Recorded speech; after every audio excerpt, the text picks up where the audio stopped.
ఇప్పుడు కవిత గారు కడిగిన ముత్యంలాగా బయటకొచ్చారనే చెప్పాలి. సో, ఎలా అనిపిస్తుంది? ఇది 100% కూడా రాజకీయ కుట్రల్లో జరిగినటువంటి కుట్ర కోణం అని చెప్పేసి గతం నుంచి కూడా మేము చెప్పుకున్నాం.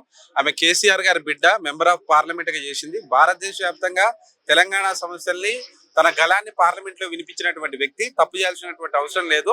కేసీఆర్ గారిని రాజకీయంగా దెబ్బతీసే ప్రయత్నంలో భాగంగానే జైలుకు పంపించారని మేము మొదటి నుంచి చెప్తున్నాం. ఇలా న్యాయస్థానాల మీద మాకు నమ్మకం కలిగింది. బీజేపీ, సిబిఐని, రాజ్యాంగబద్ధ సంస్థలను వాడుకొని కవిత గారిని కుట్ర కోణంలో పంపించారని ఇలా ప్రజలకు కూడా అర్థమైంది.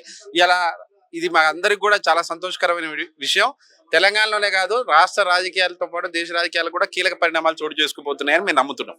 నెక్స్ట్ కార్యాచరణ ఎలా ఉండబోతుందా పార్టీలు? అంటే ఇప్పుడు బీఆర్ఎస్ తోటి కలిసి ఉండబోతున్నారని రూమర్స్ కూడా వస్తున్నాయి. ఏం చెప్తారు? రాజకీయపరమైన అంశాలు అనేది ఏంటంటే, మాకు వ్యవస్థలో సంస్థ ఉంది. మేమందరం కూడా కూర్చొని అంతర్లీనంగా మాట్లాడిన తర్వాత కవితక్క నిర్ణయాలు అనేది బయటికి చెప్పడం జరుగుతుంది. కానీ తెలంగాణ రాష్ట్ర రాజకీయాల్లో మాత్రం కీలకంగా కవితక్క పాత్ర ఉండబోతుంది అనేది మాత్రం ఇవాళ ప్రూవ్ అయింది. గతంలో నమ్మినోడు నమ్మనోడు ఇష్టం వచ్చినట్టుగా రాజకీయ పరంగా కుట్రంగా అవాకులు చవాకులు పేల్చి అక్క ఉన్నటువంటి స్థానాన్ని తగ్గించే ప్రయత్నం చేసిర్రు. ఇక ఆపే ప్రయత్నం ఎవరు చేయలేవరు. ఏ పార్టీ మాతో ఉన్నా లేకపోయినా అక్క తీసుకునే నిర్ణయం పైన ప్రజలు పూర్తి స్థాయిలో మమ్మల్ని నమ్ముతారని మేము భావిస్తున్నాం. అయితే కవిత గారు 5 months పైన ఉన్నారని చెప్పుకోవాలి. ఇప్పుడైతే క్లీన్ స్వాప్ వచ్చింది. సో, ఏం చెప్తారు ఆ టైంలో? 100% కూడా రాజకీయాలకు వచ్చినప్పుడు ఇలాంటి కుట్రలు ఉంటాయనేది మనం తప్పదు. కానీ తను మాత్రము అది ఎవరు తిరిగి ఇవ్వలేనటువంటి బాధపడేటువంటి సందర్భం.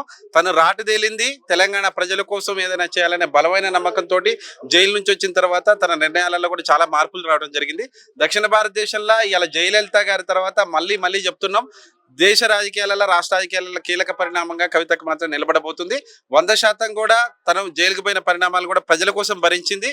ఆ రోజు ఉన్నటువంటి తెలంగాణ రాష్ట్రానికి ఏదైనా బలంగా చేయాలనే నమ్మకం కూడా జైలు నుంచి వచ్చిన తర్వాత నిర్ణయం తీసుకుంది. నెక్స్ట్ రానున్న ఎలక్షన్స్ లో పోటీ చేయబోతున్నారా? ఎలా ఉండబోతుంది భవిష్యత్తు కార్యాచరణ? 1000% కూడా రాష్ట్ర రాజకీయాలలో మేము ప్రత్యక్ష ఎన్నికలలో పోవాలనుకుని నిర్ణయం తీసుకోవడం జరిగింది. త్వరలోనే పార్టీగా కూడా రూపాంతరం చెందుతున్నాను కూడా చెప్పడం జరిగింది.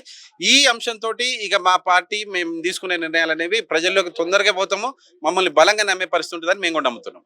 ఓకే అండి, థ్యాంక్ యూ. కవిత గారు క్లీన్ స్వాప్ తోటి బయటికి రావడం జరిగింది. కడిగిన ముత్యం లాగా బయటకు వచ్చారనే చెప్పాలి. సో, ఏం చెప్తారు?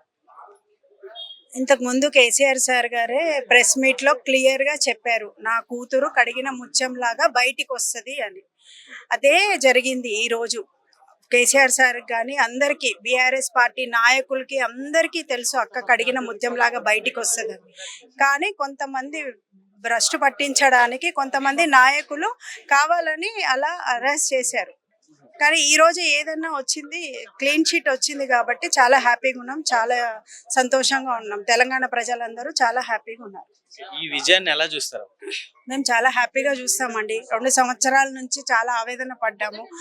ఎన్ని ప్రోగ్రామ్స్ చేసినా ఏది చేసినా మైండ్లో అదొక మచ్చ అనేది ఉంది కాబట్టి ఈరోజు క్లీన్, ఎవరి దగ్గర కొంచెం గట్టిగా మాట్లాడలేకపోయాము. కానీ ఈరోజు ఎవరెవరు మమ్మల్ని ఏమేం మాటలు అన్నారో వాళ్ళందరికీ సమాధానం 100% ఇస్తాం. ఇప్పుడు అదే వెయిట్ చేస్తున్నాం. నెక్స్ట్ కవిత గారు బీఆర్ఎస్ తోటి కలుస్తారనే ఆసక్తి ప్రతి ఒక్కరిలో ఉంది. సో, దాని గురించి ఏం చెప్తారు? లేదండి, క్వశ్చనే లేదు. అవన్నీ రూమర్స్, అసలు కలిసే ప్రసక్తే లేదు. మా అక్కని రాచి రంపాన పెట్టి చాలా ఏడిపించారు బీఆర్ఎస్ పార్టీ నెక్స్ట్ అనేది ఎలా ఉంటుంది మీరే చూడండి. ఒక ఆడదాని ఉసురు తగులుతో ఎట్లుంటది అన్నది అది త్వరలోనే అందరికీ తెలుస్తుంది. కవిత గారు ఆల్మోస్ట్ 5 months పైనే తిహార్ జైల్లో ఉండటం జరిగింది. సో, ఆ టైంలో ఎలా ఉంది? చాలా సాడ్గా ఉన్నామండి. అందరం ఇక్కడ జాగృతి నాయకులు కూడా చాలా ఇదిగా రోజు దేవుడిని మొక్కుకోవడము. 5 నెలలు మా అక్క ఎంత తిహార్ జైలు అంటే ఎలా ఉంటది అందరికీ తెలుసు. ఆమె ఎంత మనోవేదన గురై ఉంటది. పిల్లలు ఇక్కడ, అతను అక్కడ, అందరం చాలా సఫర్ అయ్యాం. సో, భవిష్యత్తు కార్యాచరణ ఎలా ఉండబోతున్నాం? జాగృతి 2 నెలల్లో మా పార్టీ అనౌన్స్మెంట్ అవుతుందండి. మేలో మా పార్టీ అనౌన్స్మెంట్ ఉంటుంది. చాలా యాక్టివ్గా పనిచేస్తాము, చాలా ఇదిగా. మా అక్కని త్వరలో సీఎం చేయడానికి మేము చాలా యాక్టివ్గా పనిచేస్తాము. 100% పోటీ చేస్తాము. అక్క అందరూ ప్రతి నియోజకవర్గం నుంచి కూడా పోటీ చేస్తాము. ఓకే అండి, థ్యాంక్ యూ. మేడం చెప్పండి, కవిత గారు క్లీన్ స్వాప్ తోటి బయటకు వచ్చారని చెప్పాలి. సో, ఎలా అనిపిస్తుంది? మాకు చాలా సంతోషంగా ఉందండి. అందరికి, జాగృతి కార్యకర్తలకి, అందరు దేశ ప్రజలందరికి కూడా సంతోషంగా ఉంది. అసలు ఎక్స్పెక్ట్ చేశారా అంటే ఇట్లా క్లీన్ స్వాప్ తోటి పెట్టి అవును, మాకు ఎక్స్పర్ట్ ఉంది, తెలుసు ఆమె చేయలేదని మాకు తెలుసు, అందరికి కూడా తెలుసు, రాజకీయ నాయకులకు కూడా తెలుసు, కానీ కావాలని చేసిన పని ఇదంతా. నెక్స్ట్ కార్యాచరణ ఎలా ఉండబోతుంది? నెక్స్ట్ మళ్ళీ బీఆర్ఎస్ తోటి కలుస్తారు. ఇక అది చెప్తారు మేడం, వచ్చినాక మాట్లాడతారు, కానీ మా అంతు అయితే మా కవితక్కని సీఎం చూడాలని ఉంది. మరి ప్రజల్లో వెళ్ళి మేమంతా మంచి పని చేసి మేడంకి మంచిగా పేరు తేవాలని అనుకుంటున్నాం. ఓకే అండి, ఓకే, థ్యాంక్ యూ. ఆమెకు ఉన్న అంకిత భావాన్ని బయటకు వచ్చిన తర్వాత చూపించారు. అదే విధంగా ఆమె కార్యాచరణ ఎలా ఉంటుంది, మహిళల పట్ల సొసైటీ ఎలా బిహేవ్ చేస్తుంది అనేది ఆమె స్వయంగా అనుభవించారు. కాబట్టి బయటకు వచ్చిన తర్వాత మహిళలను ఉద్దేశించి చాలా చక్కగా మంచి పథకాలు రూపొందించడం చేస్తున్నారు. అదే విధంగా కొత్తగా పెట్టబోయే పార్టీలో కూడా మహిళలకు ప్రాధాన్యత ఇచ్చే విధంగా అక్క రూపకల్పన చేస్తున్నారు. భవిష్యత్తులో కార్యాచరణ ఎలా ఉండబోతుంది పార్టీ? దాన్ని నెక్స్ట్ సీఎం గా చూడొచ్చు అంటారు? ఖచ్చితంగా అండి, తెలంగాణ రాష్ట్రానికి మొట్టమొదటి మహిళా సీఎం కవితక్క గారే ఉంటారు, దాంట్లో ఎట్లాంటి డౌట్ లేదు. అదే విధంగా పార్టీ పెట్టడానికంటే ముందే అక్క ఇప్పుడు పార్టీలో ఉండాల్సిన విధి విధానాలు వాటికి సంబంధించి దాదాపు 50 కమిటీలను వేసిరు. ప్రతి ఒక్కరూ దానికోసం కష్టపడే విధంగా కమిటీలలో సభ్యులను నియమించి ప్రతి అంశం గురించి క్షుణ్ణంగా వాళ్ళు స్టడీ చేసే విధంగా వాళ్ళకు ట్రైనింగ్ ఇస్తున్నారు.